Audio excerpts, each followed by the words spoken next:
रशक, धरती का बेटा। एक छोटा सा गांव था, नाम था बंसीपुर। वहां रहता था रामू, एक गरीब किसान। रामू के पास बस आधा एकड़ जमीन थी, वो भी पथरीली।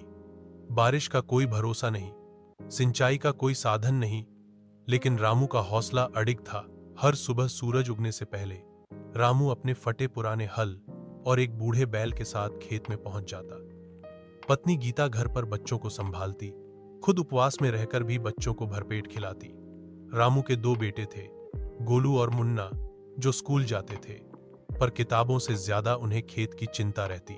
एक साल गांव में भयंकर सूखा पड़ा। सारे खेत सूख गए, तालाबों में दरारें आ गईं।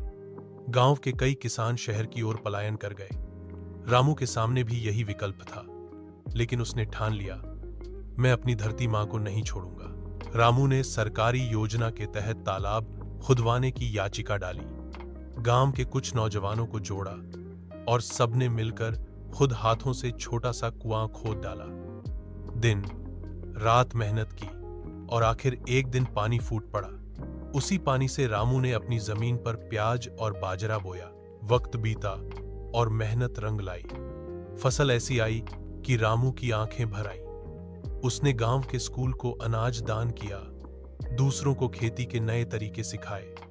गांव के लोग जो शहर जा चुके थे वापस लौटने लगे। रामू अब भी गरीब था, उसके पास कार नहीं थी, ना पक्के घर का सपना, लेकिन उसके पास था सम्मान, आत्मनिर्भरता और गांव की मुस्कान।